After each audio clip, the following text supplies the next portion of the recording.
Dizes o que pensas, mas não pensas no que dizes. Eu não preciso de ajustar contas absolutamente com ninguém. Para um país mais justo, para um país mais pobre, perdão. Deus existe dentro de nós. Quando as pessoas não acreditam em Deus, não, Deus existe dentro de nós.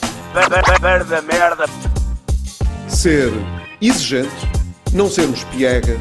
Ser exigente, não sermos piegas.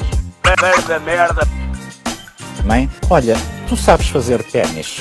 Ela fez 4, mas não sabe fazer ténis. Não sabe fazer ténis. Ai, que informação dramática. Sem Barbas na Língua, um podcast de Guilherme Duarte e Hugo Gonçalves.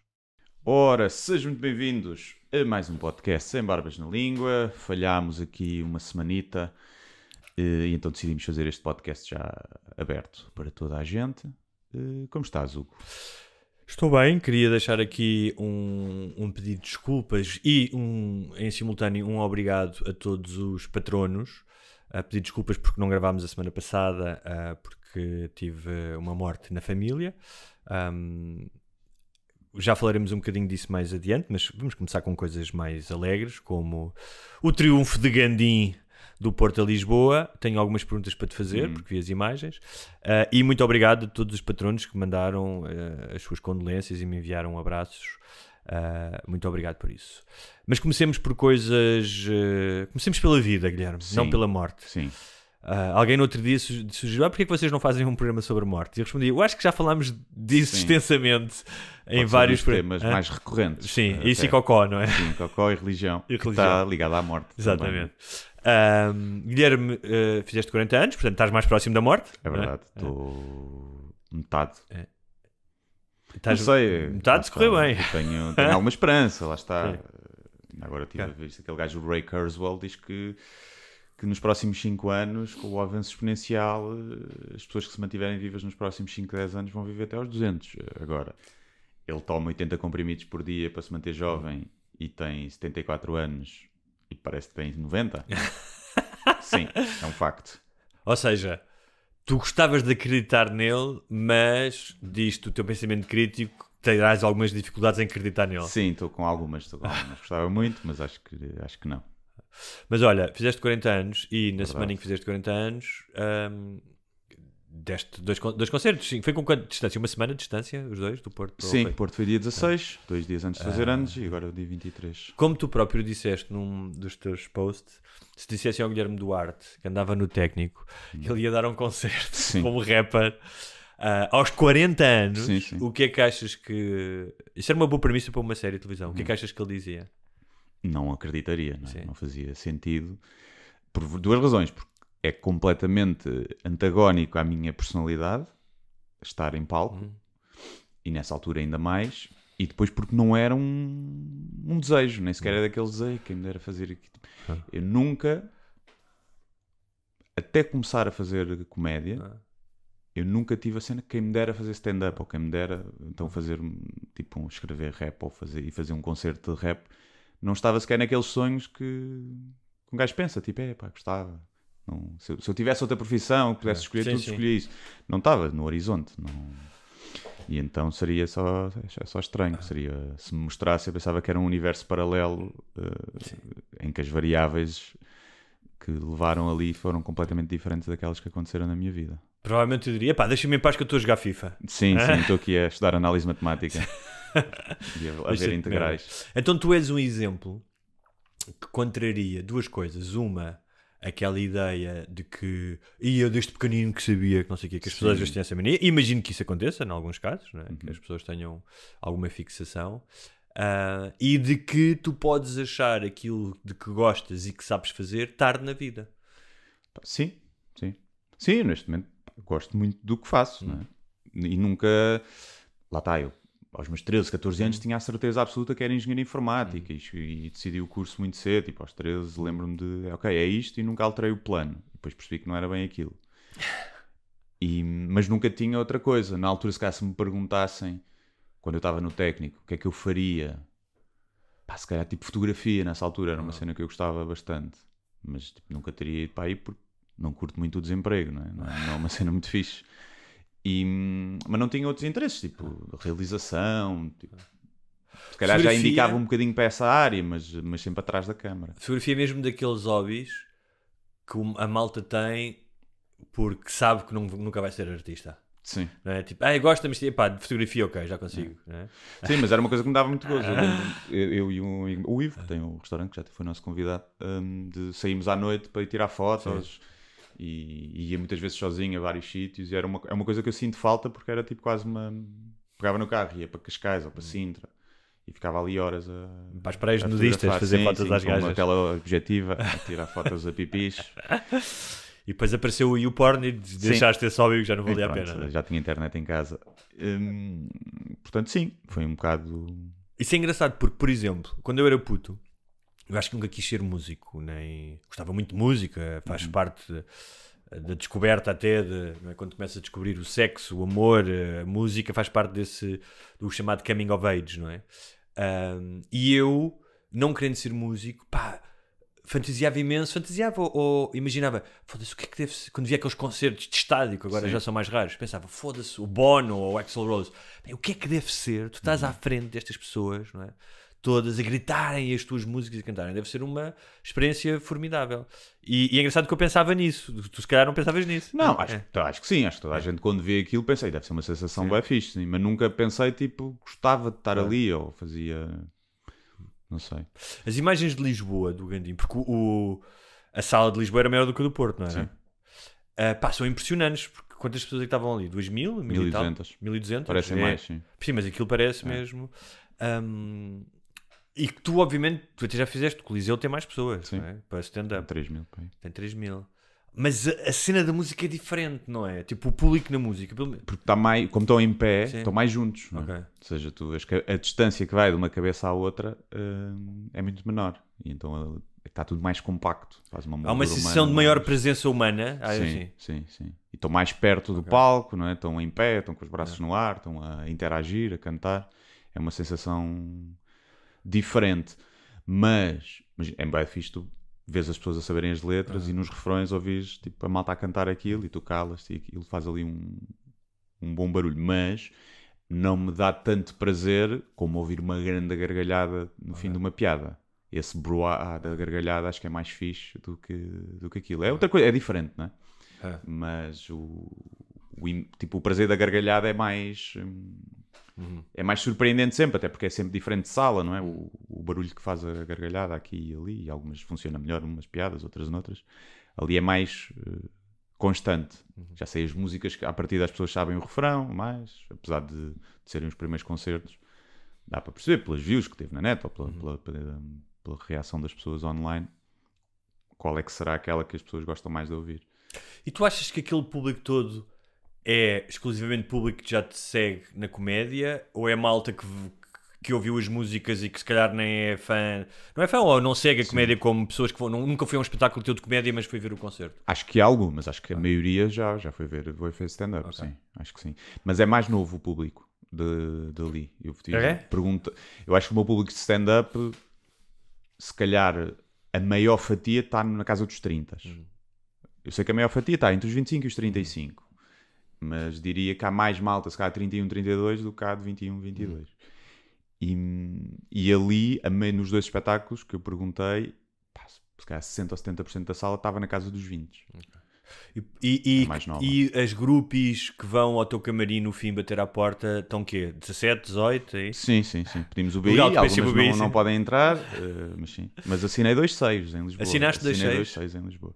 Que parte do seio é que assinaste? Aqui a parte de cima do seio. Não foi à auréola? Não. Assim à volta. Algo que não acontece com a comédia, não é? A música tem outro poder. Tem claramente. E assinaste, mas que durante o concerto ou depois? Não, depois. Não. Okay.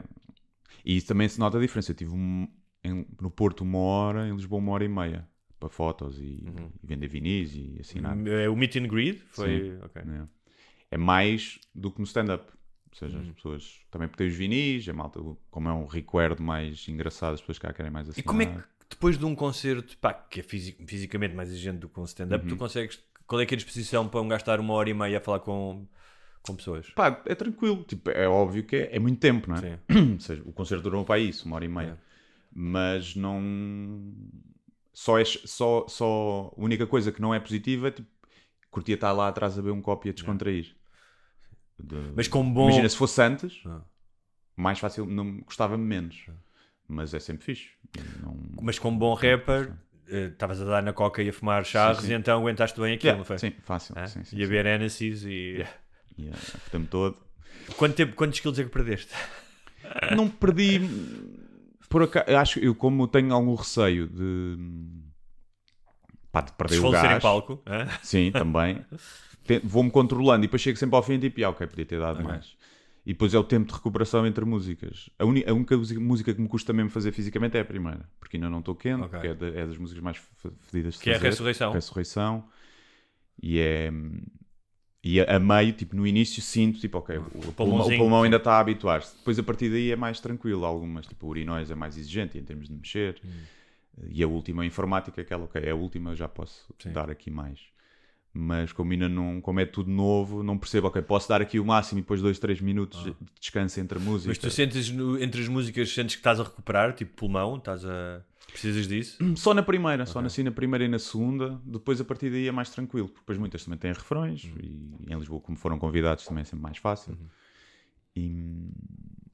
Mas sim, ainda estou aí a descobrir, mas suo bem, não é? Suo muito mais do que no stand-up. Fico a escorrer. Mas não fico extremamente cansado, também porque a adrenalina é maior, na verdade. Sim, a adrenalina deve ser. Sim. Fizeste crowdsurfing? Sim, em Lisboa, fizemos. Mas não... O que é que não aconselhas? Não aconselho. Sim. Eu também sei que não sou a pessoa mais leve do mundo. Mas havia muito medo. E principalmente as raparigas que estavam ali estavam todas com medo. Mas foste tu que te atiraste? Ou eles pediram? Fomos por baixo. Ok. Atirar não, porque já sabia que podia dar merda. Então desci o palco, fui pela grade, tinha um degrauzinho e pus-me assim de trás. E depois o que é que aconteceu? As pessoas, como estavam com medo de passar atrás e estavam lá umas raparigas que afastaram-se com medo de me segurar, de não ter força, foi o mesmo grupo que me estava a agarrar que mandou a passear por lá. Então foi um crowd. Foi tipo como tinhas os escravos que transportavam nas liteiras os reis, não é? Que transportavam os gajos, eles foram os teus escravos pessoais. Sim, foi mais isso do que propriamente crowd surf, mas é uma sensação engraçada. Vi que a tua mãe esteve presente com uma t-shirt que dizia Gandhi's Mother. Sim. E a tua mãe estava com ar de mãe de rapper. Estava com ar assim todo modernaço, achei curioso. O que é que os teus pais acham? O que é que os teus pais acham de tu fazeres concertos, de seres rapper e fazeres concertos de rap? Não sei, acho que é uma extensão da comédia, não é? Não, se eu agora parasse de fazer que fizesse só rap e não sei o que, acho que ia ser mais estranho. Assim, é uma extensão da comédia. Acho que mais, se calhar, preocupados de é outra coisa nova. Será que vai correr bem? Será que ele se vai espalhar? Será que as pessoas vão gostar? Pode haver uma apreensão maior como a minha. Estava nervoso como já não estava há muito tempo a fazer stand-up. Isso é bom, que é para um gajo não se acomodar. Sim, acho que é fixe começar uma coisa do zero. Tipo, sentir borboletas outra vez. Não é que não sinta no stand-up, não é? Sinto sempre nervoso, até porque o texto é diferente e muda. Mas é fixe fazer uma coisa que eu estou ali e penso, não sei se vou fazer isto bem. Não sei se vai ser fixe, não sei se as pessoas vão gostar, não sei se vai funcionar. E gosto de me pôr nessa posição, apesar de me arrepender sempre depois quando estou prestes a fazer. Mas foi fixe chegar ao fim e ver a reação foi muito melhor do que eu estava à espera. Acho que correu mesmo muito bem foi acho que é um bom espetáculo de comédia, pelo menos o feedback, foi tipo, rimos, foi fixe e foi um bom espetáculo de música. Porque tu ainda fazes uns beatzinhos entre cada música, não é? Sim, umas coisas pequenas e fazemos umas interações com o público também, chamamos malta a palco. Mas pronto, as letras, não é? Que as pessoas já conhecem, mas vi as pessoas a rir na parte das letras, o que é fixe, que conhecem e continuam a rir. Mas com um concerto de música não deixou, não defraudou, de música tipo de rap, não é? Não estou ali à espera nem que eu tenha uma boa voz para cantar. E não foste lá a fazer um solo de guitarra. Sim, mas em termos de rap acho que funcionou bem. E é fixe, pronto. Surpreendi-me, acho eu, pela reação do público, pelo feedback. E eu disse isso nos 2 espetáculos e é mesmo genuíno, que é muito fixe ter um público que me dá a liberdade para fazer merdas totalmente diferentes. E em que não fica tipo... Mas também... Há uma fatia de público, obviamente, que é tipo, não está interessada nisto. Claro, e vê sim, pelas vendas, rap, claro. As vendas são muito menores do que stand-up, eu já sabia disso. Mas é fixe ver que há uma fatia do Sim, público. mas tu também não fazes isto para alargar as pessoas que te seguem, ou seja, esta estratégia não é a estratégia do stand-up, é eu quero fazer esta cena e quero fazer isto bem. Sim. E eu acho que também tem a ver com isso. Se não fizesses bem, pá, não era só porque as pessoas te seguem na comédia que iam ver. Ou seja, dessa fatia menor de pessoas que te seguem que gosta de rap, as pessoas vão porque gostam e porque acham que há qualidade. Se fosse uma merda, não farias os concertos com as pessoas que estavam lá, não é? Tipo, acho eu. Sim, ou seja, sim. A fidelidade... Mas podia ser uma merda ao vivo. Ou seja, as músicas podem funcionar bem. Ao vivo, sim, ao vivo. E Claro, podia ser uma merda. Risco, claro. E para algumas pessoas pode ter sido, atenção. Para algumas pessoas pode ter sido. O feedback que tu recebes normalmente é o melhor, não é? São as pessoas que vêm falar contigo e ficam no fim, mandam mensagem. Mas acho que... Mas mesmo essas pessoas, tipo, ter o público que me segue pelo stand-up e que gosta e que olhou para a cena do Gandim e não gosta e não vai ver, mas continua a seguir as outras cenas, é muito fixe ter esse público que é tipo, olha, ele agora está a fazer uma cena que ele quer fazer que eu não gosto e quando ele voltar a fazer stand-up eu vou estar lá para ver. E acho que é muito fixe ter isso porque acho que parece que é um elogio a mim mesmo, porque estou a elogiar a qualidade do público que consigo cativar, mas é fixe ver isso porque acho que nem... É difícil fazer isso, acho que vejo que há muita gente que se mantém naquele registro e naquela receita, porque se sai, o público não estou para isto, já não gosto, já perdeu a piada. E é fixe ter um público que me permite fazer merdas que eles não vão gostar. Deixa-me dizer que o Guilherme, enquanto diz isto, está a ver-se ao espelho e a acariciar o próprio ténis. Sim. E a dar beijinhos no seu próprio ombro. Mas estavas a falar um bocado dos teus pais. Eu acho que todos os pais têm a preocupação com o sustento dos filhos, obviamente. Mas se o meu filho, algum dia... Pá, se eu visse o meu filho num palco com 1200 pessoas a cantar as músicas dele, eu ia achar do caralho, puto. Ia ficar contente. Se calhar eu podia continuar com uma preocupação. Isso eu acho que eles acham. Não, eu também acho que sim, do pouco acho que eu conheço dos pais. Sim. Mas, se calhar também pelo facto de... Ou seja, o caminho que eu escolhi, que não é o mais convencional, e portanto, se o meu filho escolher um caminho menos convencional, eu, até para não ser hipócrita, não é? Terei que ser coerente. Mas acho que é muito fixe isso. Sim, eu acho que aqui só há... A preocupação que há é, se eu tivesse mantido na informática, tinha um trabalho estável, a ganhar. Sim. Pá, mas os pais não querem ver os filhos não é felizes. Muito bem, mas querem ver os filhos mas não felizes. havia a preocupação do que é que vai ser daqui a 10 anos, não é? Nessa carreira. Tipo, estava estável, ok. Ele vai ter trabalho para sempre, vai ganhar na média ou acima da média e vai estar bem. Aqui não há isso, não é? Ok, posso ganhar melhor agora, mas daqui a 10 anos posso já nem fazer isto.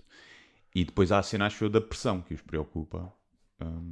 Porque esta constante reinvenção e de criar, eu divirto muito mais a fazer o que faço.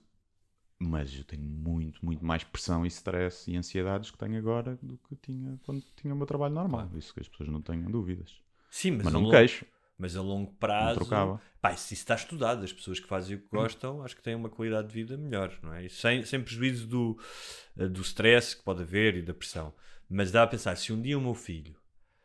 Eu hoje em dia percebo isso, talvez por ser mais velho, que o que eu quero é que o gajo tenha inteligência emocional e viva bem, seja um gajo decente, não é? Não quero que o meu filho seja não gostava que o meu filho fosse um filho da puta. Tipo, descobrir que o gajo andava metido em corrupção e em tráfico de humano ou uma merda do género, não é? Mas se eu vir que o meu filho tem imagina que o gajo decide ter um ateliêzinho de joias e que anda a vender joias no verão, aquelas, sabes, os gajos, não sei o quê, e que ele consegue manter um sustento e que ele realmente gosta daquilo. Aquilo é aquilo que lhe faz feliz. Eu acho que isso se o gajo tem isso, tem essa felicidade, se tem essa harmonia, faz uma coisa que gosta e não passa dificuldades do género, olha, está sempre à rasca ou não tem que comer, isso já é uma vida fixe, um gajo que faça isso, não é? Sim, eu acho que sim. E que não viva na carrinha. E lá mesmo que viva. Não, estou a brincar. Sim, acho que isso é para mim o mais importante é o meu filho querer ser uma pessoa decente. E isso é Sim, eu acho que acima de tudo é isso. Não é? E acho que agora já não, acho que já passou essa fase, mas acho que no início poderia haver um medo também de que este meio pode te tornar um bocado filho da puta, não é? Sim. Ou deslumbrado, ou com um ego muito lá em cima. Sim. Ou drogado. Ou drogado também, sim. E acho que poderia haver esse medo no início. E por falar em drogas, nós tínhamos falado, tu tinhas-me dito que havia uma merda para os asmáticos e não sei o que, para o pulmão, mas que tu nunca ias tomar porque dava cagaço de tomar uma merda daquelas. Sim. Mas o que é que isso faz, esse remédio? Acho que é a efedrina, que é o que a malta toma. Mas isso é uma vitamina, não é? É uma vitamina. Toma para emagrecer, a malta toma para queimar gorduras, mas é o que está presente nos anabolizadores. Não. Naquelas cenas, nos sprays. Nos sprays que abre os alvéolos pulmonares, tipo quando os asmáticos estão com crises. E então acho que tem esse efeito secundário. É um vasodilatador. Mas eu não sei se a malta toma para esse tipo de cenas. Mas é um speed, portanto é capaz de sim. Mas eu... Borrava esta coisa. Sim, se não fosse a minha hipocondria, eu teria experimentado mais drogas na minha vida. Provavelmente. Acho que coca eu nunca teria experimentado. Mas tipo LSDs e cogumelos já tinha experimentado, se não fosse a minha hipocondria. Mas olha, por falar em drogas e em adição, eu tenho que te dizer que tu contribuíste para que o meu filho esteja um bocado obcecado com Cerelac. Porque nós não lhe damos normalmente Cerelac. Acontece de vez em quando, damos-lhe um bocadinho. No outro dia não havia a papa da aveia e demos. E para já, tu agora és o Guilherme Cerelac. Já nos encontramos algumas vezes, não é? Ele está a dizer que fala: papá, o Guilherme Cerelac, onde é que ele está? E pediu para ver o vídeo no outro dia. E eu contei-te isso. Eu meti Dilas a tocar e ele disse: não quero esse, quero o da Cerelac. É assim mesmo. E, portanto, não só a Cerelac é aditiva, como se vê, porque como tu contribuis, é como aqueles rappers que estão sempre a glamorizar as drogas e o álcool e as putas e não sei o quê. Tu fazes isso com a Cerelac. Pois, o que me leva a crer que eu devia ter um excelente patrocínio da Nestlé, não? Completamente. Nada. Nem uma referência, nada. Nem assim, olha, querem pacote de Cerelac para a tour, estás a ver? Mas nós andamos a espalhar Cerelac para cima das pessoas. Nem em Lisboa fizemos isso. Não é a cena mais agradável no mundo ficar Cerelac no ar e tu a cantares e a sentir que estás a respirar Cerelac. Percebi. No Alive não tinha sentido, como era maior o espaço. Mas ali em Lisboa senti um bocadinho. Olha, por falar de drogas e de fazeres 40 anos, eu mandei-te um vídeo do Mike Tyson a treinar aos 57. E tu disseste logo: esse gajo está cheio de drogas e não sei o quê. E eu estava... eu até depois pensei, nenhum de nós, em nenhum momento da nossa vida, tivemos na forma que ele está agora. Com drogas ou sem drogas? Não sei. Foda-se, tu viste o gajo a treinar. Sim, mas tu viste que ele há 2 ou 3 anos estava numa cadeira de rodas e com uma bengala a andar. Ele está todo fodido dos joelhos, das costas. Está bem, mas naquele momento, ou seja, eu nunca consegui ter o desempenho físico dele nos treinos agora, que ele desempenhou a fazer aqueles plastrons e o shadowboxing, eu nunca consegui fazer aquilo com aquela velocidade, nem aos 19. Nem com aquela potência. Mas resta saber como é que ele ficou a seguir. Ficou 2 dias de cama. Estás a ver? Está bem, mas eu estou a dizer não estou a falar fazer aquela performance. Naquela performance nunca tive. Isso, claro que não. E o gajo, tu vês o gajo... Eu sei que estávamos os dois a brincar, O gajo, estive a ver vídeos do gajo aos 18 e 19 anos. Que potente físico, não é? Por acaso o gajo foi o campeão do mundo mais novo de sempre, não é? Bateu o recorde do Muhammad Ali.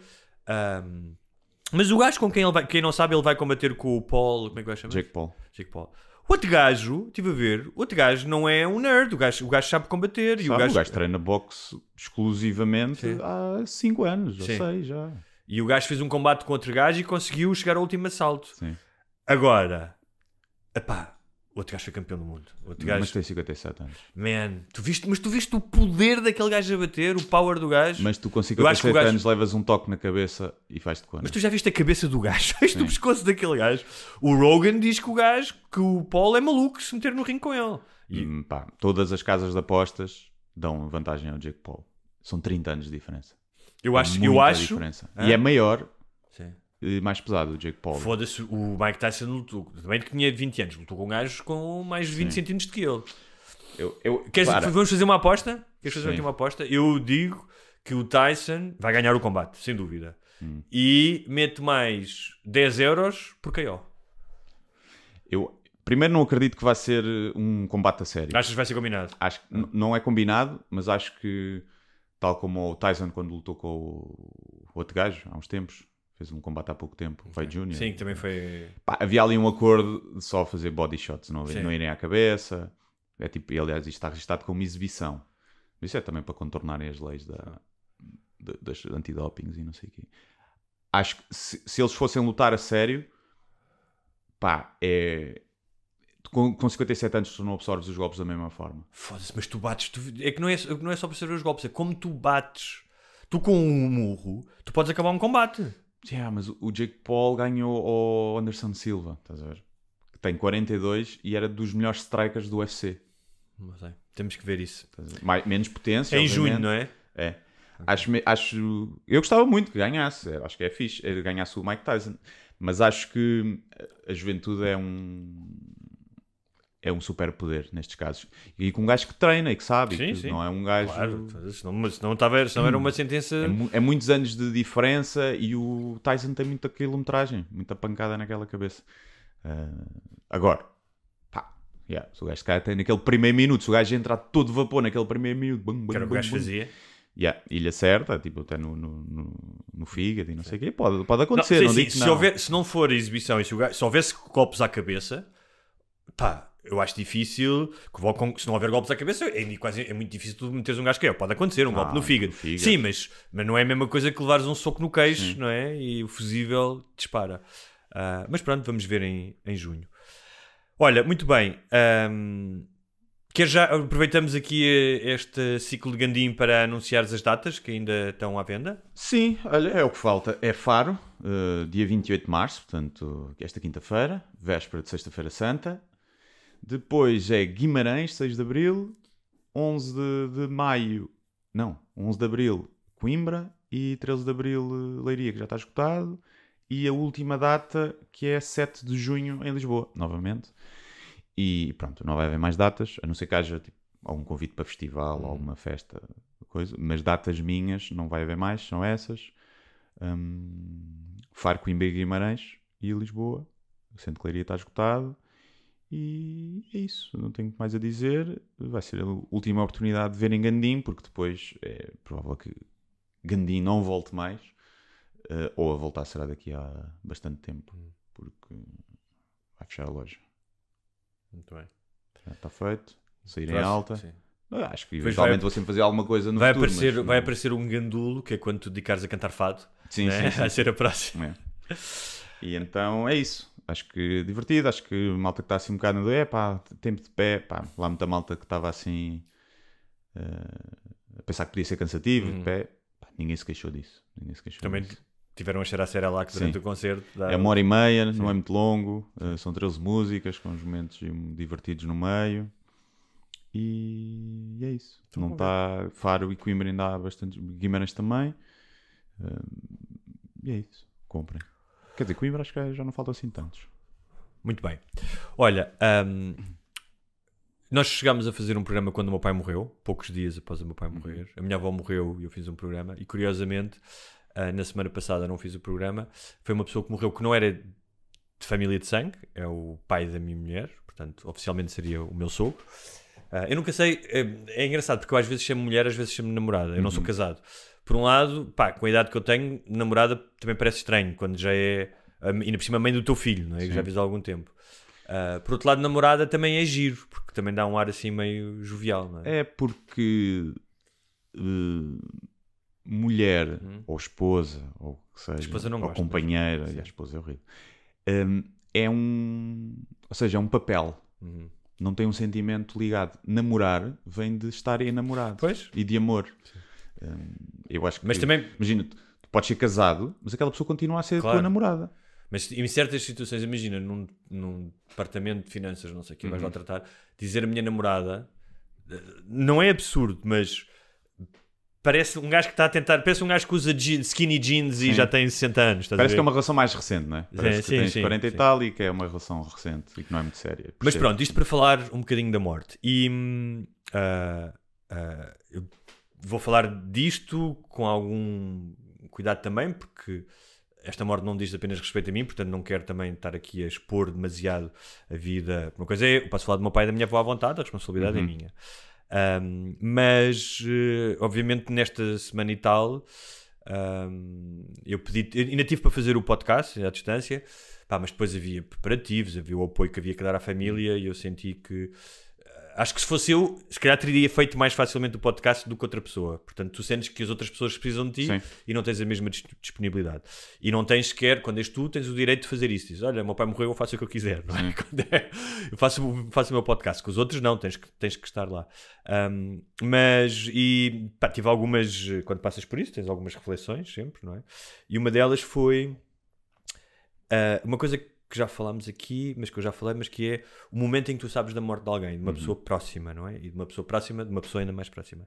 Pá, e que é um sentimento de irrealidade estranhíssimo. É como se duas realidades convivessem no mesmo plano.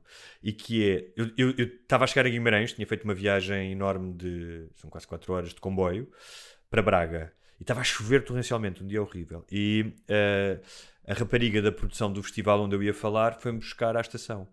Aí já estávamos a chegar a Guimarães e eu atendo o telefone e recebo a notícia. Pá, e era um sentimento de irrealidade, porque algo mudou completamente, não é? E mudou... E foi uma coisa inesperada, não é?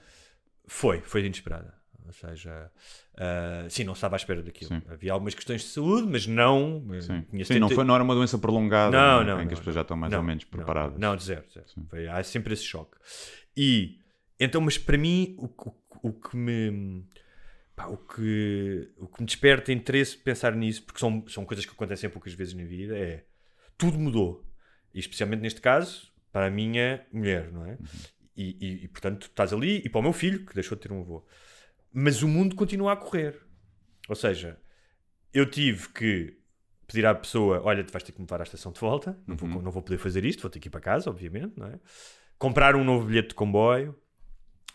A pessoa que esteve comigo, e depois tu pensas nisto, que é, estás preocupado, não sabes o que é que has de fazer, não sabes o que é que has de dizer, mas ao mesmo tempo estás preocupado porque estás a ser, não sei se é desconfortável, ou para a pessoa que está ao teu lado, porque é desconfortável tu estás com uma pessoa que acabou de receber uma notícia da morte, não é? E ela foi incrível, a miúda, que é uma mulher, foi incrível. Mas é muito estranho, o que é que tu dizes a uma pessoa que acabaste de conhecer há 5 minutos no carro e que está a passar por uma situação daquelas, não é? E de repente cheguei à estação, ela ajudou-me a comprar o bilhete, não sei o quê, e estavam lá uns gajos bêbados, eu fui comprar um maçãs e o gajo já conhece aqui a não sei quantas, já gira para caralho, não é? E tal.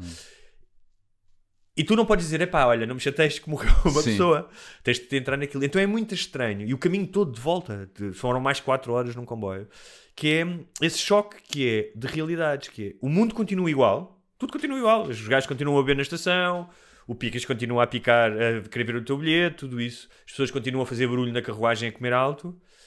Mas a tua vida mudou. E especialmente naquele momento de choque. E acho que quem passou por esta morte há esse período. A primeira é um período de choque, que é tipo, what the fuck, o que é que está a acontecer? E eu nos dias seguintes, depois fomos para Évora, mas uma das maneiras de lidar com isto para mim é escrever, sempre foi. Tipo... escrevi um textinho e durante uns dias disse, não vou pôr isto em lado nenhum, mas depois foi no dia do velório, disse, vou pôr este texto, porque no cima o velório foi no dia do pai, que é uma merda bué simbólica, não é? Sim. E eu meti esse texto, e era um texto que falava um bocadinho desta irrealidade, e foi lá um gajo comentar, chega. Foi lá um gajo comentar, chega. não. Foi pior, e foi uma sensação muito estranha. Porque o texto era um texto... Começava, o pai morreu, não sei o que. Que era um texto que era sobre o pai dela, obviamente, mas que explorava um bocadinho o facto de o meu pai também já ter morrido. E eu esqueci-me de uma coisa. Esqueci-me que é uma rede social, portanto. E foi um impulso estúpido. Eu não precisava de publicar aquele texto. Obviamente que foi aquilo que nós às vezes sentimos, que é... eu estou-me a sentir, quero partilhar isto com alguém, ou quero qualquer coisa do género. Então o que é que aconteceu? As pessoas começaram, dezenas de comentários, a pensar que o meu pai tinha realmente morrido e a dar-me os pésames e as condolências. Eu senti uma tremenda fraude. Porque tu não vais lá explicar, olha, o meu pai não morreu. Tipo, não me deem os pésames. E tirei o post. Passada a altura, tirei o post. E tinha pedido desculpa à minha mulher e disse, olha, desculpa isto, tipo, não queria de modo algum, neste dia... Repetar os teus pésames para mim. Não é isso. Parece que estás à procura de protagonismo, estás a ver? Senti-me mesmo mal. Estive ali meia hora a sentir-me um impostor. Tipo, foda-se, que horrível, tirei aquilo. E é engraçado porque... Eu tinha posto o post no Instagram e no Facebook, e no Instagram as pessoas só puseram like, ninguém disse nada. No Facebook, montes de pessoas a comentar. Eu estava a pensar, porquê que será a diferença do comportamento de um para o outro? Tu conheces as redes sociais, o que é que achas que é? As pessoas falam mais no Facebook? Sim, é um público diferente, que está mais habituado a comentar. Depois, o facto no Instagram as pessoas 100% estarem no telemóvel, no Facebook tens muita gente no computador, e que faz com que seja mais fácil escrever um comentário. Mas que são essas duas coisas. Mas então, senti-me isso, um usurpador do luto alheio. que é uma cena muito estranha. Mas pensei numa coisa. Portanto, são pessoas que não ouviram o podcast, não ouvem o podcast. Já sabiam que o teu pai tinha morrido. Sim. Imagina o que se esquecer. Ao pensar, ele tem 2 pais, hoje em dia. Exatamente. Pode acontecer. Mas antes, houve uma coisa que eu fiz, que foi, comecei a pensar, porque depois quando alguém morre há sempre uma série de coisas que tens de tratar, não é? O que é que fica? A cloud, há montes de merdas, estás a ver? Sim. E eu comecei a pensar que não tinha feito uma coisa que são as últimas vontades. Ou seja, já disse à minha namorada o que é que queria ou o que não queria, mas isso não está por escrito em nenhum lado. Então resolvi escrever.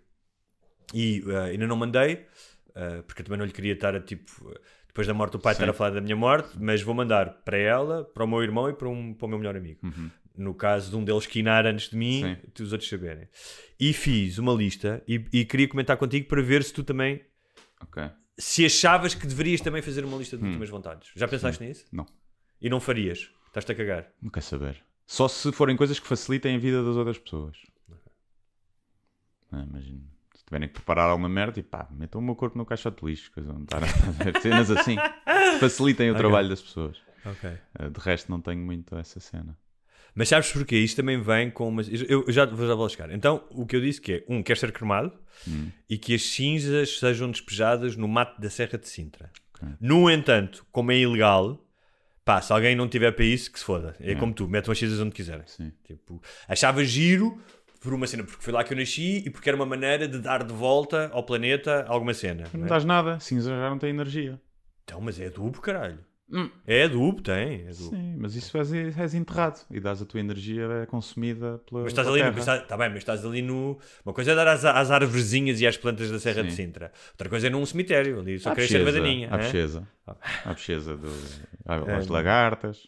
Depois... E tu, o que é que gostavas? De ser cremado, enterrado ou o caixão de lixo? Eu sempre quis ser cremado, mas a verdade é que não sei se enterrado não é mais bonito. Imagina que quem está certo... A tua energia volta à terra. Porque ali a tua energia é toda dissipada em calor na combustão, que não vai ser o Neil deGrasse deGrasse Tyson dizia assim, devias ser enterrado sem caixão. Tipo, enterrado, ok. Mas isso não podes, porque é mesmo ilegal. Tipo no quintal, estás a ver? Ter lá uma árvore. Sim. Mas isso era lindo, tipo, obrigares os teus amigos, obrigá-los a jurar que têm que fazer uma coisa que é crime, que é a disposição ilegal de cadáver ou uma coisa assim do género, e dizer, não, vocês gostam de mim, têm que cometer este crime. Sim, e eu quero estar em vários sítios, portanto tenho que me cortar aos pedaços, e quero ali uma na mata de Monsanto, outra não sei onde. Isso era interessante. Era. Depois, absolutamente nada de cerimónias religiosas. Zero. Tipo, não quero espaço religioso. E é curioso, porque hoje em dia ainda é a religião que tem um monopólio de muitos lugares. Por exemplo, em Lisboa tu já consegues encontrar alguns lugares seculares, mas fora de Lisboa, mesmo não sei, tens que fazer numa igreja. Não há muitos sítios que legalmente possas fazer isso. E os próprios cemitérios estão carregados de símbolos religiosos, não é? Sim. Mas não... Sim. Ela está... Se a minha família fosse religiosa e dissesse... E eles os confortasse mais fazer uma cerimónia... Eu estava-me a cagar. Também é verdade, porque a verdade é que todas as cerimónias são para os vivos, não são para o morto. É isso, eu estava-me a cagar. Eu não preciso, não quero. Mas se me quisessem fazer, E se eles quisessem que fosse com um padre pedófilo? Pode ser, para ser que também é difícil não acertares num pedófilo, não é? São só 10%. São só 10%. Mas, portanto, não me faria confusão se as pessoas quisessem. Agora. Aliás, eu gostava de saber o que é que o padre... Agora, deixo um texto escrito que o padre vai ter que ler. É a minha condição. Isso era giro. Ia dizer, Deus não existe.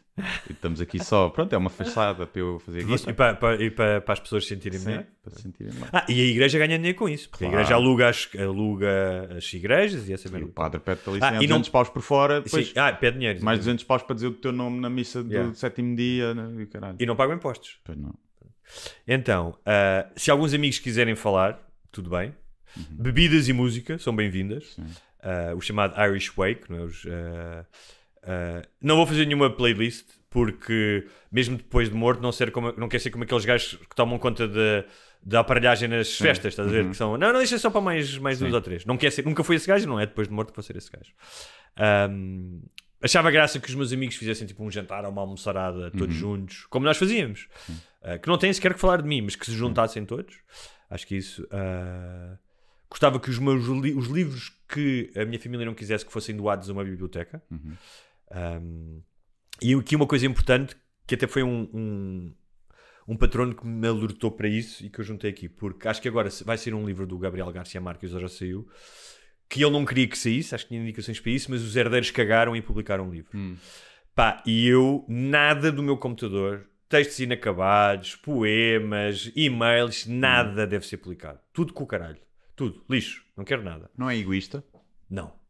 Tu tens que ter... Porque a ti é indiferente. E o teu público podia gostar de ver. Bem, mas se eu não achei que o meu público devia ler aquilo, porque não tinha qualidade, porque é que eu ia estar a sobrecarregar o meu público? Vão gastar dinheiro com uma merda que eu não considero digna de vir a público. Mas se as pessoas gostaram, queriam e iriam gostar. Mas tu já estás morto? Já não interessa. Está bem, mas eu acho que é... eu acho que... se um gajo disse não quero que publiquem e tu ires publicar, no caso deles para ganhar dinheiro... Não, no caso de dizeres não quero, acho que sim, obviamente que é uma falta de respeito publicarem. A questão é se vale a pena dizer. Eu acho que deixas uma pasta, sabes, com cenas de para publicar depois de eu morrer. Tipo, ok, isto pode ser aqui. Só vai dar um miminho às pessoas. Depois vais lá e é só dick pics. Sim, cenas mesmo aleatórias, de textos horríveis, tipo, boeda mal escritos. Plagiados. E depois, não contes escrever nem dizer últimas palavras. Isso é um mito, não é? Aliás, eu fiz um levantamento, já falámos disso aqui até no programa, mas eu fiz um levantamento por causa de um livro que escrevi e é engraçado porque há uns que se atribuem últimas palavras até grandiosas, mas outros é tipo, não pagues a luz, sim, tipo, tira a lasanha, caguei-me, exatamente, compraste a lasanha do Lidl. Mas há umas, e não quero, mas há uma história engraçada. Há um gajo que era um poeta, o António Machado, que era espanhol, e o gajo era um poeta antifascista. E quando as tropas de Franco, na Guerra Civil Espanhola, começaram a aproximar-se de Barcelona, houve um êxodo de milhares e milhares de pessoas que foram para a França, fugiram. E o gajo foi nessas caravanas.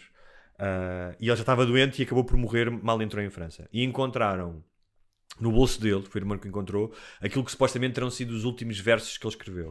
E é uma coisa muito simples, mas que eu acho muito bonito. Ele só escreveu isto: estes dias azuis e este sol da infância. E isto remete para um gajo que está próximo de morrer, remete de facto para algo essencial e bonito, que são esses dias da infância, não é? Sim. Quando os dias longos do céu azul, do sol da infância, que de facto que têm um vigor, pá, e que são muito representativos. Quando as pessoas se lembram do verão, muitas vezes lembram-se do verão das suas infâncias, da sua juventude. E achei esses versos muito, muito bonitos. Portanto, seria a coisa mais próxima que eu gostaria. E então não terias campa? Não teria campa. Nem um epitáfio, giro. Sim. Isso é que eu acho que... A campa para tu ires lá. Pois, para as pessoas irem lá, não é? Mas as pessoas podem ir... As pessoas podem... Vão depois vão lá à Serra de Sintra. Está sempre um tempo de merda. Ainda por cima vais obrigar as pessoas a irem à Serra de Sintra. Mas assim, eu percebo o que estás a dizer. E isso tinha um sentido noutro tempo. E tem um sentido, ou seja, eu cada vez mais eu olho para os rituais fúnebres, mesmo aqueles que as pessoas acham mais mórbidos, pá, eles existem por uma razão. Isto são milhares de anos. Ou seja, o despedir-te, o tempo que tu precisas de velar o corpo, de estar com ele, é realmente para tu passares dessa parte do choque, por exemplo, para a parte do choro, para a parte, ou seja, não fazer um luto é uma coisa altamente traumática. Tu não despedires de alguém é uma coisa altamente traumática. Tu visitas campas de alguém? Quando a minha avó era viva, pedia-me para ir com ela à campa da minha mãe, para irmos limpar. E era super catártico eu ir lá e limpar aquela merda toda, com lexívia e não sei o quê. Era uma cena meio... Mas vais lá agora? Desde que a minha avó morreu, não. Mas fiquei de lá ir com o meu irmão, porque aquilo deve estar ao abandono. Mas nunca senti necessidade de ir lá. Era isso que eu te queria dizer, ou seja, eu percebo isso e percebo perfeitamente que para pessoas seja possível, mas há outras formas de tu te lembrares dessas pessoas. E hoje em dia, por exemplo, tu tens um manancial de fotografias, voz, filmes. Claro, sim. E podes revisitar isso. E foi uma coisa engraçada, e voltando às cerimónias do meu sogro, que foi... a minha mulher fez um apanhado de centenas de fotografias.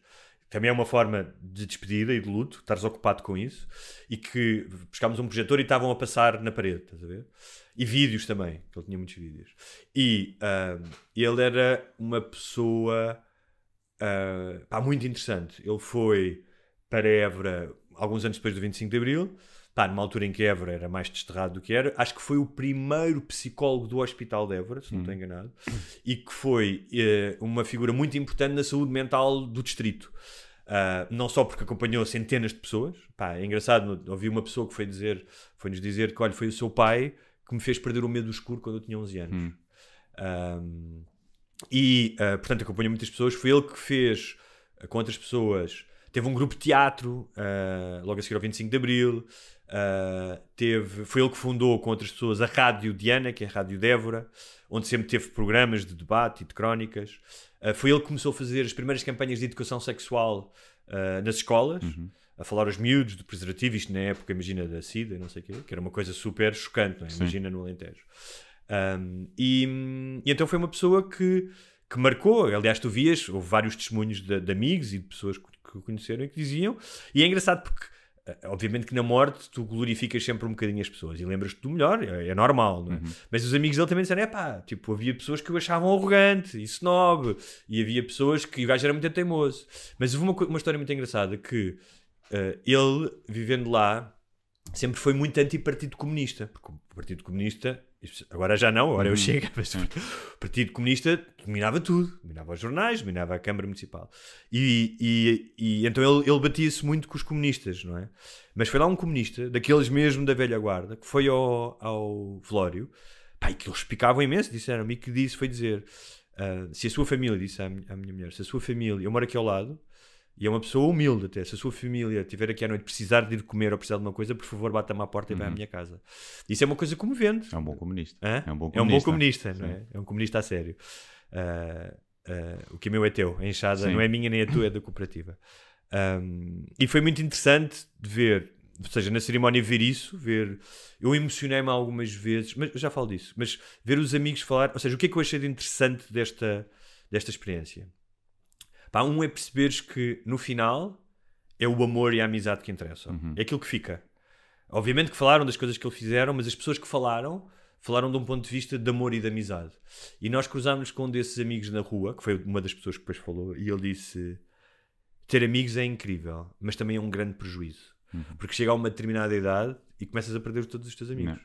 E depois há muitas pessoas, por exemplo, que têm 80, 90 anos, e que para elas estar vivo já começa a ser um martírio, não apenas por causa das dores, mas porque já não têm ninguém. Não é? E estamos a falar de pessoas que têm um passado de 40 anos com ele, de 45 anos, e isso é incomum. Sim. Às vezes ficares para o último não é fixe. As pessoas todas querem viver, não é? Muito, mas ficar para o último, não. Seres o último a sair a festa, normalmente é um bocado deprimente. Mas eu achei muito, muito, muito giro esta ideia de ter amigos é incrível, mas é um grande prejuízo. E se tu pensares tudo aquilo que vale a pena, uma relação amorosa, amares alguém, teres filhos, teres relações profundas e sólidas, é um risco do caraças. Pois é. Porque a perda... Eu digo, ter filhos é jogares no Euromilhões ao contrário. Sim. É jogares na maior dor, apostares que não vais sofrer a maior dor que um ser humano pode sofrer. Sendo que a probabilidade de teres essa dor é infinitamente maior do que ganhas o Euromilhões. Pois é. E quando ganhas o Euromilhões ficas com aquela esperançazinha de ganhar.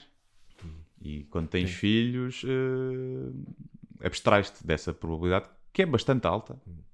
Se formos ver, não sei se é que será 0,1%, 1 em 1000, 1 em 10 mil, seja o que for, muito alta de sofreres a maior dor. E estamos a falar de morrer, não é? Porque sair todo torto e todo fodido também é alta. Mas é engraçado. E eu acho que os amigos, se calhar é a relação que tu tens na vida que tu mais escolhes. Porque não escolhes pais, não escolhes filhos, não é? Como é que eles vão sair, e a própria relação amorosa é menos escolhida, acho eu, que os amigos. Porque os amigos, tu não és amigo de alguém porque foste deixando andar. Sim. És amigo de alguém porque gostas de estar com aquela pessoa. Se deixares de andar, a amizade acaba. Exatamente. E há muitos casais que estão juntos porque deixam andar. Sim. Já não é bem aquela pessoa, mas olha, estamos aqui, não nos damos mal, mas já não é aquela cena. E eu acho que os amigos, aqueles que tu mantens para a vida, são as tuas almas gêmeas, na verdade, muitas vezes. Estás a dizer isso e é curioso, porque foi lá um grande amigo meu, um dos meus amigos mais antigos, que eu conheço desde que tenho 9 anos, portanto conheço quase há 40 anos, e ele foi ao funeral. Eu quando o vi, dei-lhe um grande abraço e estivemos ali juntos, e estávamos a falar disso, os dois da amizade. E estávamos a falar disso. Aquele gajo passou por mim tudo, ou seja, a infância... as primeiras revistas pornográficas, as primeiras saídas à noite, primeiras bebedeiras, as mortes dos pais, os filhos, ou seja, esses amigos de longa data mais até do que um casal, porque tens uma complicidade com eles, não é? Tipo, pá, um casal normalmente ela não sabe como é que tu eras em puto. Este gajo sabe como é que eu era na 4ª classe, não é? Pá, e isso é impagável. Tu teres uma relação dessas ao longo da vida é impagável. Porque passaste por todas as merdas com aquele gajo. Com aquele gajo. Ou com aqueles gajos, se tiveres mais do que eu. E isso é incrível. Mas é engraçado estás a falar dos filhos, porque quando o meu pai morreu, o meu filho ainda não era nascido. A minha mulher estava grávida. E com ele, esta morte foi uma espécie de segundo luto do meu pai. Ou, na verdade, o luto do meu pai. Porque o meu pai morreu durante a Covid, como eu contei aqui, não o vi, esteve no hospital, foi um funeral express, claro que eu chorei, claro que sim, mas eu emocionei-me mais nestes dias, se calhar, do que naqueles dias a seguir à morte do meu pai. E não é porque eu não sentisse a morte do meu pai. Era porque agora isto tem mais ressonância. E o facto de eu ser pai, acho que tem mais ressonância. Então, havia ali uma espécie de jogo de projeção, que era... Eu, de certa maneira, estava de luto, ou estava a sentir a perda da minha mulher, mas também a perda do meu filho, que perdeu um avô. E que neste momento tem uma avó. Portanto, já não tem as avós do meu lado, nem tem... Não tem muita noção ainda, não é? Não tem muita noção. Mas pronto, não vai ter isso. Não vai crescer com avós, não é? Há outros meninos que têm avós e não vai ter. Mas era o que eu dizia à minha mulher, que é, ok, ele tem uma avó que por acaso é uma avó incrível. E é uma pena que não tenha os avós. Pá, mas também há miúdos que têm os 4 avós e que calhar não têm relação com eles e são umas bestas. Ou estão longe. E ele é um miúdo, pá, que é super amado, vive num ambiente seguro, que isso é o mais importante. Pá, mas as vezes que eu me emocionei mais foi quando via, por exemplo, fotografias do meu sogro com ele. Apareceram várias fotografias ou vídeos. Pá, eu via aquilo e não me conseguia conter. Tipo, começava, as lágrimas vinham aos olhos. Pá, e percebi que aquilo tinha não apenas a ver com ele, que é uma pessoa que eu admirei e que criei uma amizade, mas com a minha própria perda. E não é por acaso que era nessas imagens com o meu filho, porque era a minha perda, porque eu já fui o miúdo que perdeu alguém, já fui a criança que perdeu alguém, e a minha perda e a perda dele, ou seja... que ele também perdeu um avô que nunca conheceu. Então, pá, pensei muito nisso e andas ali numa espécie de calidoscópio dos lutos. Pá, agora, como é que tu dizes a um miúdo que não fez ainda 3 anos? Isso era uma coisa que eu já tinha pensado. Ele já me tinha perguntado como é que se chama o teu pai? O teu pai está onde? Ele já me perguntou isso. E já tinha pensado. E normalmente, a minha mulher falou com algumas pessoas especialistas, deve sempre dizer. Pá, especialmente já tem alguma compreensão. Ele vai deixar de ver o avô. Ele viu o avô, ia lá a casa, tocava a guitarra com o avô. Pá, a última vez que estivemos lá temos um vídeo dos dois a dançarem e o avô com o nariz de palhaço e não sei o quê. Portanto, ele sabe que o avô não está. E o que nos disseram é, tens que dizer alguma coisa, mas sempre numa linguagem simbólica. Ou seja, imagina, eu não posso chegar ao pé dele, olha, o teu avô morreu, e o que eu acredito é que os sinapses deixaram de funcionar. Eu acredito que não há nada depois, é total oblívio, tal como tu não te lembras antes de nascer, também não te vais lembrar, não posso ter essa conversa. Então decidimos, pensámos o que é que se podia dizer, explicámos quando as pessoas são mais velhinhas. Está numa casa de putas, não é? Isso era lindo. Está numa casa de putas, foi para lá viver, deixou a avó e foi viver com umas putas. E quando tiveres 18 anos podes visitá-lo. Está aqui um cheque puta. Vamos a isso.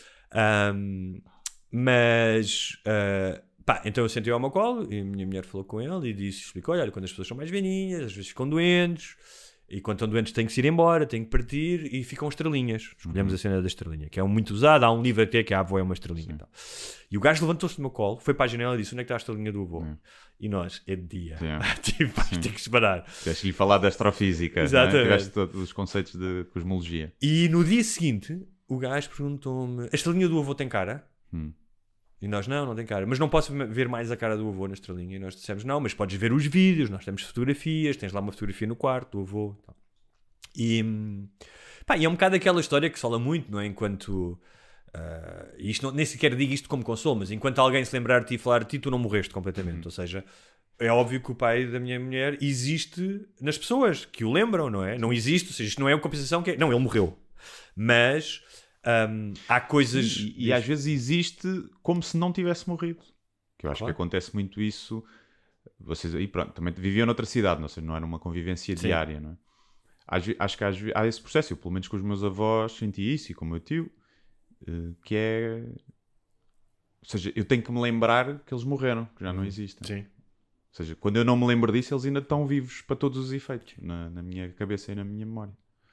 E Sabes isso, que às vezes acontece muitas vezes. houve Não é uma- sempre é bom, não é? Houve uma altura, eu acho que isso depois passa, mas há uma altura, a seguir à morte, de meses talvez, se não mesmo um ano ou dois, em que a ideia de que o meu pai não existia fisicamente neste universo era estranhíssima. Era uma cena que, tipo, às vezes lembrava-me disso, é tipo um glimpse, e dizia, foda-se, ele não existe, não existe, não está aqui a matéria. Mas habituas-te a isso. Mas isso é uma sensação de estranheza muito, muito comum.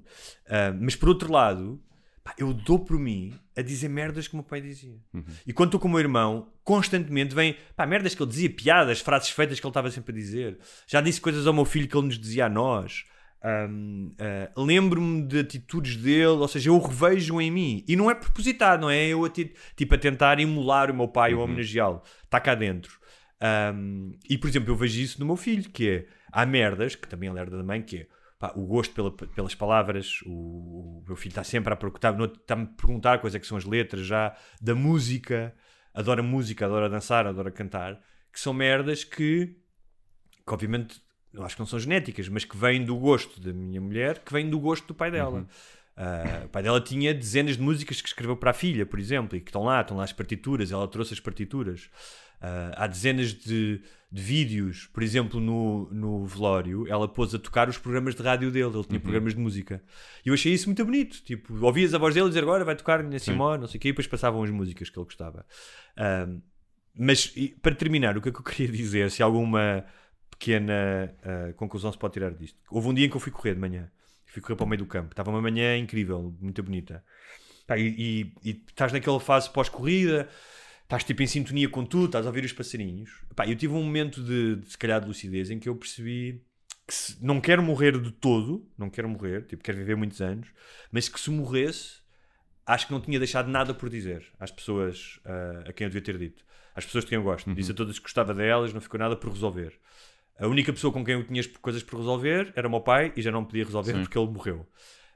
E percebi isso. Eu sei que isto é um lugar comum, eu não quero soar a Gustavo Santos, mas que no final o que fica é realmente essas relações. Pá, ninguém no final da vida pensa eu devia ter escrito mais aquele texto, ou eu devia ter desenvolvido mais aquele projeto, acho eu.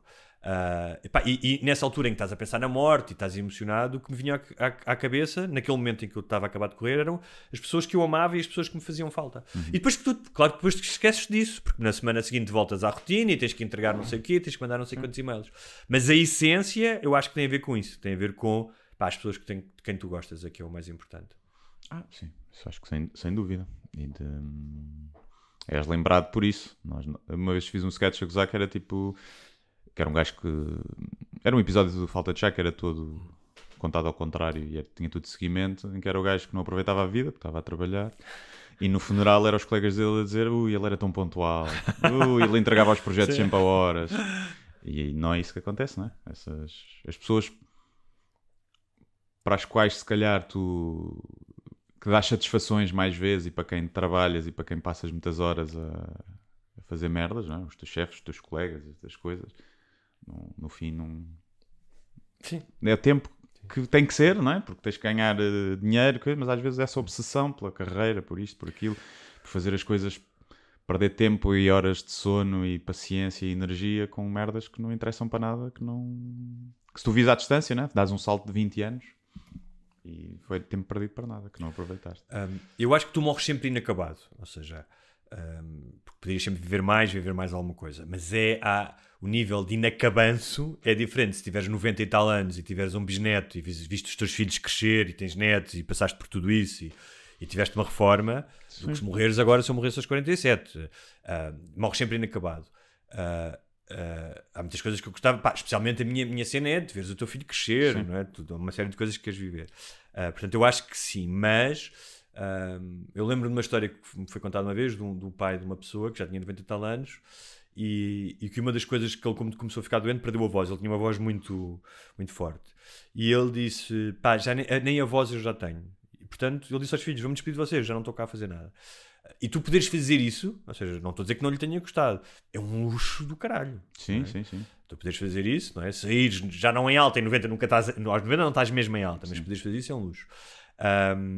Se eu morresse agora, ficavam muitas coisas por fazer, mas eu sinto que tinha tido uma vida fixe. Digo-te uma coisa, posso dizer, ok, tive uma vida fixe. Sim, E quando digo fixe, não é só fixe do prazer e não sei o que é.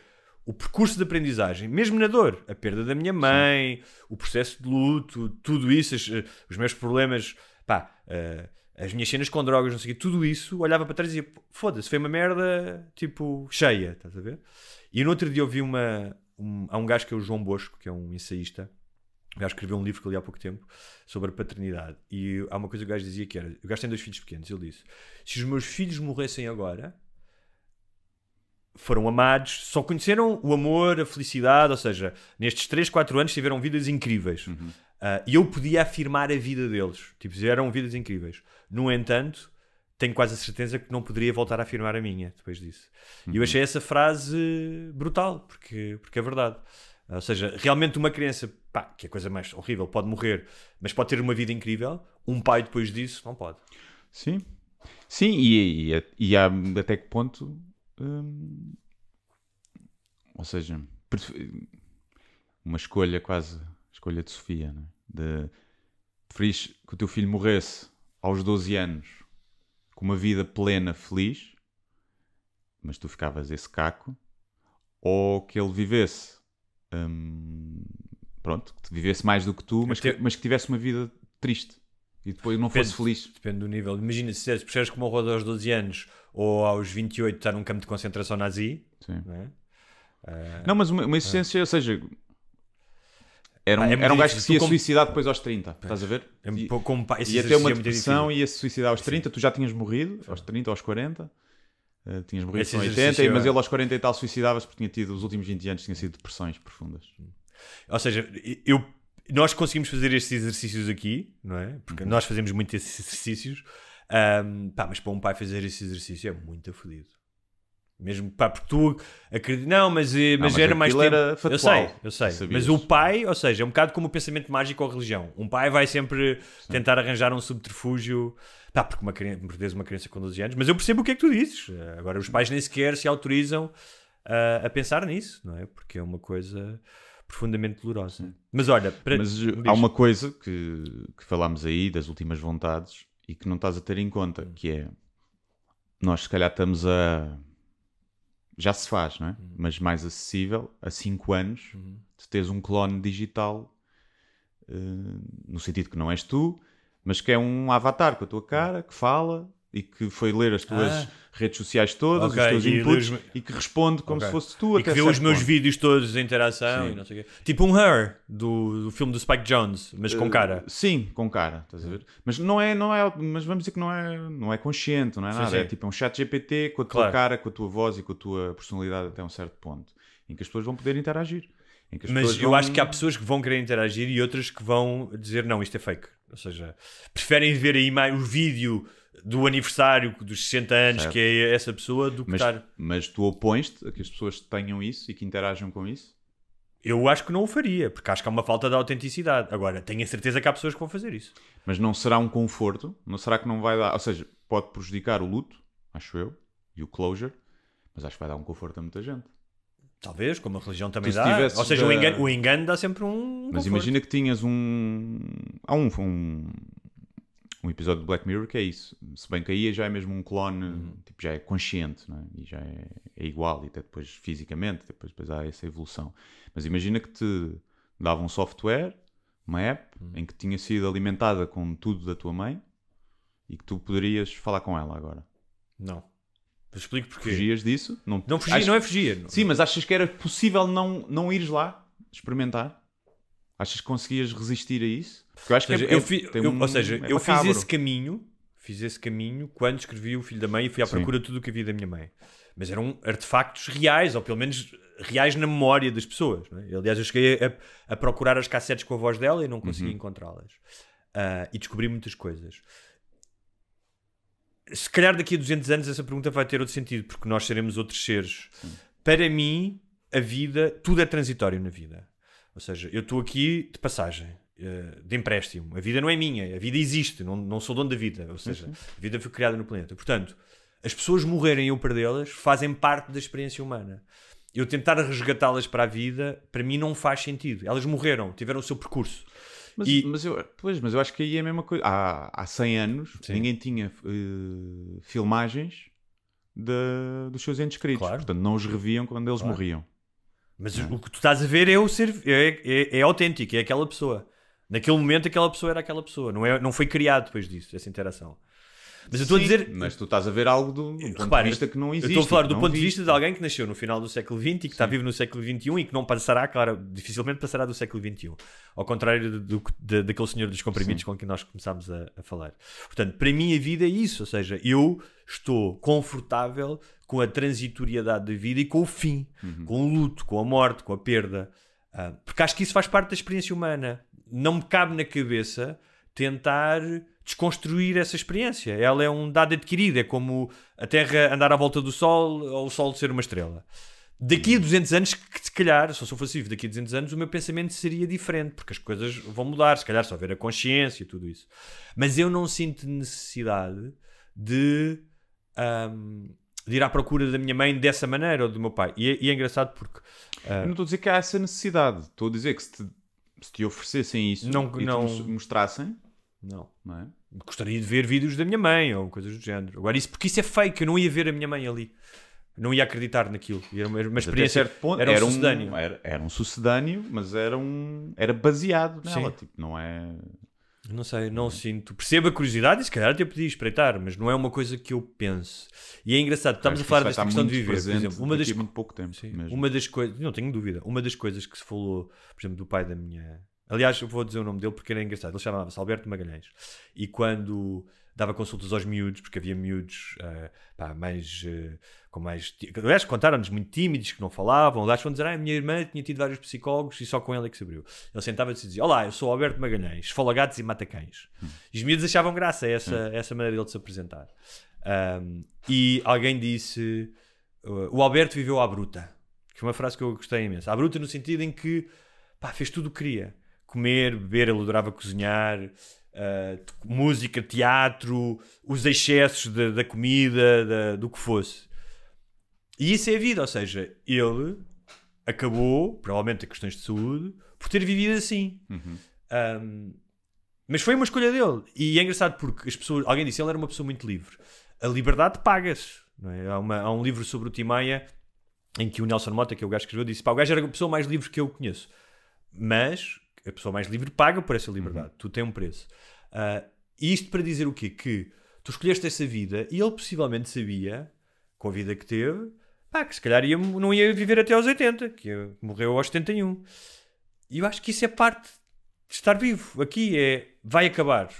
Por enquanto, mas se tivesse morrido aos 30, se calhar já... Ou seja, tu vives à bruta, mas morres aos 30. Já não é a mesma coisa de vives à bruta e morres aos 70. Não é? Claro que não. Mas eu neste momento sim, acho que mais vale teres uma vida em que não te negas a esses prazeres, não é? De comer, beber, estar com os amigos, desde que não sejas um alcoólico, não é? Claro. Não é? E vives até aos 70, acho que mais vale isso do que teres uma vidinha toda regrada e só como isto e aquilo e não sei o quê, e vives até aos 80 e tal. Tipo, vale a pena esses 10 anos? Não sei se vale. Sim. A não ser que tu tires prazer desse processo. Claro, há pessoas que têm prazer em ser regradas, há pessoas que têm de ser frugais, não é? Olha, só para terminar, e porque este é aberto, eu queria deixar já falei disto, mas fica um mini recado para o Alberto, que é, eu continuo a receber mensagens de pessoas a falar não sei o que de esquerda e direita e da esquerda e tipo a darem-me lições de eu ser de esquerda ou de não ser de esquerda. E eu acho que eu já te falei disto no outro dia, e é um bocado como o Neil deGrasse Tyson fala sobre as pessoas que não acreditam que os americanos chegaram à Lua, em que ele tem essa conversa, explica através de provas e método científico porque é que os americanos foram à Lua, e quando as pessoas continuam a acreditar ele diz, não quero ter mais esta conversa, que não vale a pena. E é um bocadinho isso, é o que eu estou a fazer aqui, porque eu tenho sempre a tendência de responder às pessoas que me escrevem, mas às vezes é um bocadinho cansativo, que é, eu acho que para quem não percebeu claro que eu tenho os meus envisiamentos como tu tens os teus, e às vezes puxamos mais para um lado e para o outro, mas eu estou-me a cagar se a esquerda e a direita. Para mim a cena, quando eu tenho estas conversas de política, é sobre tirania versus democracia, opressão versus liberdade, obscuranturismo, mentira, bullshitters versus verdade e pensamento crítico. E isso é que me interessa. Eu não tenho nenhum gosto especial, ou seja, para mim é como eu te falar, o que é que foi pior, o Stalin ou o Hitler? É um bocado a mesma merda. Tu podes fazer a contabilidade dos milhões, mas é a mesma merda. São ditadores, filhas da puta, assassinos, cruéis. E eu acho que às vezes as pessoas estão a ouvir o nosso programa, algumas, não todas, e, tal como nós fazemos, estão apenas a confirmar o seu próprio preconceito e só ouvem aquilo que querem. E portanto, isto para dizer o quê? Não me fodam um juízo. Sim, não percebo. Mas a mim já não me mandam desse. A ti já não me mandam, porque mandas as pessoas para o Mandas caralho. para o caralho também ok. mais depressa. Se calhar vou ter que utilizar a cena do Guilherme e mandar Sim. as pessoas para o caralho. Porque às vezes parece um Quando gajo que vêm pedir satisfações, Sim. quando vêm dar Claro. opiniões ou isso, se forem cordiais, podem ser de Claro, espectros totalmente opostos, é diferente. Agora, tirar-me satisfações do que eu penso, das minhas ideias, vão para o caralho. Não tenho que dar satisfações a ninguém, tenho que dar satisfações a mim mesmo, nem aos meus pais dou, por causa dos meus ideais ou o que seja. Vou dar agora a pessoas que eu não conheço lá nenhum. Quem não quiser ouvir, não ouça. Foda-se. Olha agora. É isso, quem não quiser ouvir não ouça. É um bocado isso. Muito bem, até para a semana, meus amigos. Foi bom estar de volta.